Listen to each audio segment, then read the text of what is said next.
Hello दोस्तों। आपने देखा है कि रिमझिम और समीर दोनों तेल पे फिसल कर गिर जाते हैं। बड़े ही मशक्कत और मेहनत के बाद खड़े हो पाते हैं बहुत मुश्किल से। तभी उसके काम पे आ जाती है और अभी भी वहां से आता है, लेकिन परी उनको सब वापस कर देती है और जाने दरवाजा भी नहीं खोलने देती। दोनों इसमें चिल्लाते हैं। तभी अभी जो बोलता है कि इन्हें परी को बोल के रख। तभी परी ने खोला तो उस पर गिर जाते हैं। इसके बाद देखते हैं तो उसमें गिरी हुई है। और इसके बाद समीर जो बहुत ही ज़्यादा गुस्सा हो जाता है कि ये बदतमीज लड़की जिसमें हमें ध्यान पे अंदर करके रख दिया है, ये बहुत ही बदतमीज है। हमें इसके इसका पे नहीं कराना है और इसके माँ बाप से हमको अभी से अभी बात करना है। तभी उस में लोग सुस्त करने लगते हैं और सोचते हैं कि अब आएगा मजा। रिमझिम कैसे मना पाएगी और माँ बाप से बात कैसे करवा पाएगी, जबकि ये तो झूठ बोल कर कहानी बताई थी। अब समीर जो है बोलता है कि मुझे अभी के अभी इस लड़की के माँ बाप से बात कर पाओ। और रिमझिम यहाँ पे सोचती रहती है। उसके मन में कुछ आइडिया भी नहीं आ पाता कि वह समीर से किससे बात करवाए। फिर उसके बाद छोटी बुआ के पास रहती है और उनको मनाती है कि आप किसी भी तरीके से आप फ़ोन पर समीर से बात कर लो कि मैं आप परी की मम्मी है। लेकिन बुआ जो है बहुत डरी रहती हैं। बुआ सब बहुत ज़्यादा डरी रहती हैं कि मैं समीर से बात कैसे कर पाऊँ। उन्होंने बताती है मुझे बचपन से तो आवाज़ सुन रखा है तो वो पहचान लेंगे। लेकिन समीर नहीं मानते हैं, बोलते हैं कि मैं बात करूँगा। फिर वहाँ से ऑफिस से आते हैं और बोलते हैं कि अभी फ़ोन लगाओ। इसके बाद रिमझिम जो है फ़ोन लगाने लगती है हिम्मत करके और बात के अनुसार बुआ के फ़ोन पर ही लगा देती है। तो बुआ के लिए फ़ोन जाने लगता है, पर फर्स्ट में वो फ़ोन देखकर उसकी हिम्मत नहीं होती कि उठाकर बात कर ले। और रिमझिम को एहसास हो जाता है कि बुआ जो है बहुत ज़्यादा घबराहट हो गई हैं, इसलिए फ़ोन नहीं उठा पाती। दोबारा लगाने पर उठाती है, लेकिन कुछ ज़्यादा बोल नहीं पाती।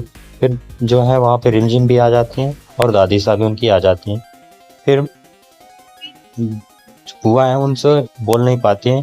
फिर फ़ोन जो है दादी साहब लेके खुद बात करने लगती हैं और बताने लगते हैं कि जो परी है वह एक अनाथ बच्ची है। उसकी मम्मी तो काफ़ी समय पहले ही ख़त्म हो चुकी हैं, 1 साल पहले ख़त्म हो गई थी।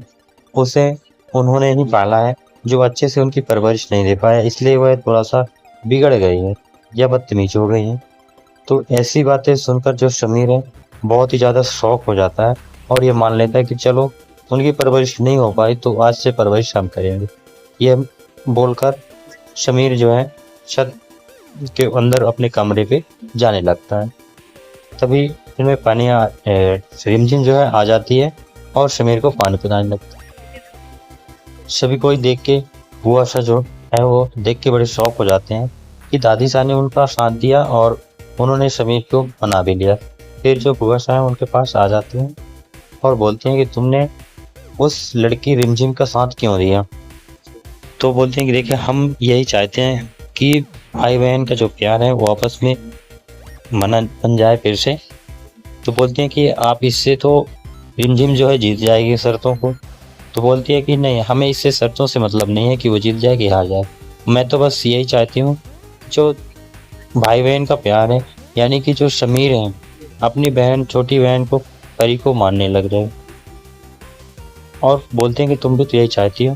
फिर इसके बाद जो समीर है परी के रूम को पूरे अच्छे तरीके से सजा देता है और बोलता है कि आज से इस रूम पे खाने पीने की चीज़ें या खिलौने की चीज़ें कोई भी कमी नहीं होना चाहिए। और समीर जो है कमी नहीं होना चाहिए। लगते हैं कि हम इसका एडमिशन कल ही करवाने चलते हैं। और इसके बाद दोनों विचार करने लगते हैं। समीर और रिमझिम जो है दोनों बैठकर एक विचार करने लगते हैं कि अब इनमें परी के परवरिश में हम कोई कमी नहीं होने देंगे। और दोनों ही एक ही विचार बनाकर इसमें कहते हैं चलो अब इसका स्कूल पे जो है हम एडमिशन करवा देते हैं। ऐसा है दोनों विचार